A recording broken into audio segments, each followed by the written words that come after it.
watching all the racing. A little bit, I'm going to throw out the word a little bit boring because not a lot of passing going on. So I'm hoping that that new section they've added is going to maybe get a little excitement. And I'd actually like to see some of these boys step it up and be a little more aggressive out there, Brent. I want to see some hammering.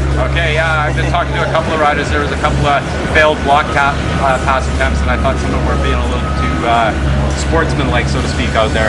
I would have to agree with you on that. I mean, the way the corner set up last night, it was a bit difficult for them to do that. They would have had to come in very hot, which could have caused maybe a little bit more than just a friendship. So maybe tonight we'll see a little bit more of that action. But that new section out there, it gives a bit of an outside-inside with a sort of slingshot move. So I think you're going to see some more excitement, and I mean, it's racing, so it's got to be good, right? Yeah, for sure, absolutely. I mean, I pretty much reiterate everything you said about the track last night. Good to know that they're shaking it up. I haven't seen anybody out there yet, but I'm just going to take your word from it. So, you know, based on last night's performance as a rider, what do you think some of these riders will be focused on today to better the results they did get last night? Oh, it's got to be the start for sure.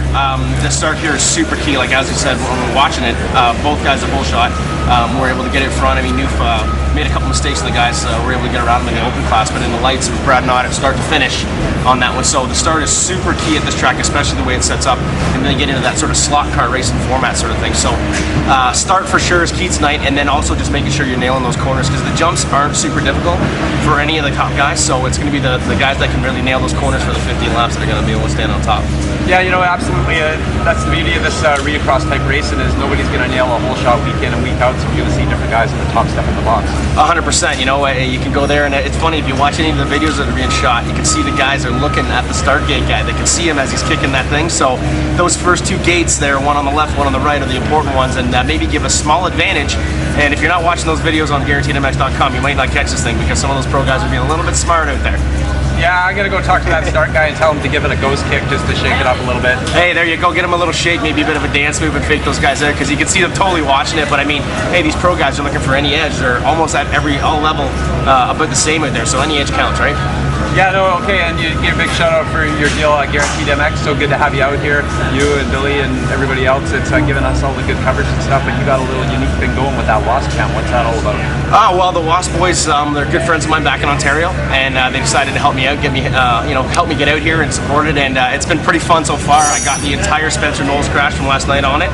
It's not as good on the Wasp as it is on my camcorder, but you can see the camera just flings around, and it'll be some good footage this week on GuaranteedMX.com. So really stoked on have those guys online as well as Cycle North help me out to get this trip going and sort of get me off my feet and bringing me to the race is the only thing that I know and the thing that I love. So it's awesome, and I just love delivering all the good footage, and it's stoked to be a part of it. Yeah, no, like I said, so good to have you here.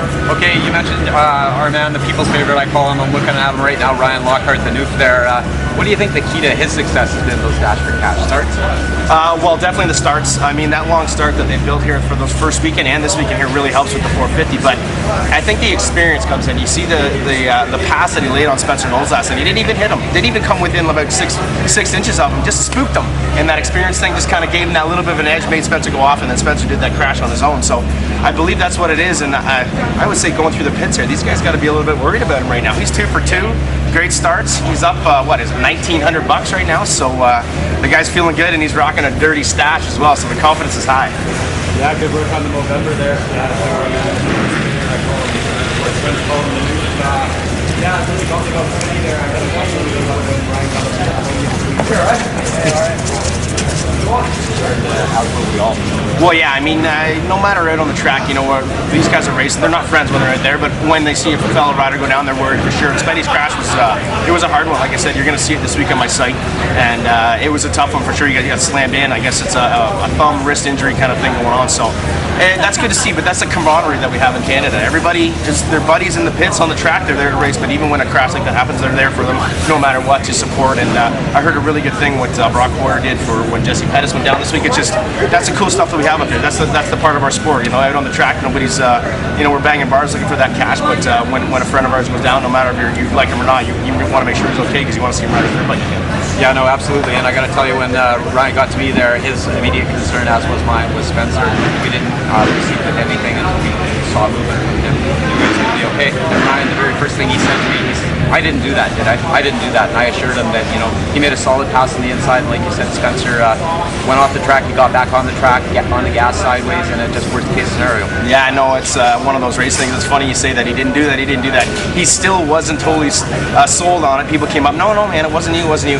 I showed him the actual footage of it last night. He's like, man, I didn't even come in close. And I'm like, exactly, it wasn't him. It was totally Spencer when he went off the track. So just a racing incident. You know, it's kind of funny. Sean Hamlin was like, Spencer, what a dumb move, what a dumb move. But I mean, when you're out racing and the adrenaline's pumping, sometimes you're so focused on the task at hand, you don't even realize it's a dash for cash. They were thinking it's the main event.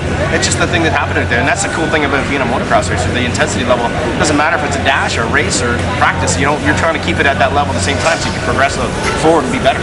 You know, absolutely. And the first thing it reminded me of is the Monster Energy Cup that just passed when Villopoto missed the Joker lane. The race was over by all intents and purposes, and yet he was still laying it down. And like you said, as motocrossers, that's the only gear we know, WFO. Yeah, exactly. Like, perfect example. Both the two best racers in the world missed the Joker lane. And, like, I mean, it just goes to show the intensity. Those guys are racing. They basically, to those two when the gate dropped there, it wasn't the Monster Energy Cup. It was Anaheim 1 maybe, or if it was the Daytona Supercross.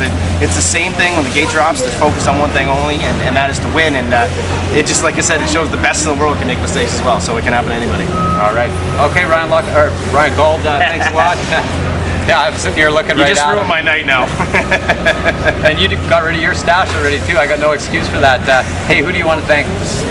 Really like to thank Cycle North and the Wascam people for really supporting me and getting me out here. Got to throw it out to the Noof and his girlfriend Randy for letting me crash at their place for the last 19 days. And big shout out to the Kawasaki Canadian Arena Cross Series and the Future West Boys, John, Jamie. I know John's retired, but I know he's still part of it. Jamie and the rest of the guys helping out doing the track. Do yourself with the BC Moto Show. It's really cool to be a part of it. I only get to see this certain side of the country every once in a while, and when I get out here, I always really have a ton of respect for it. And it's cool to see people love the sport as much as I do, and it's awesome to see.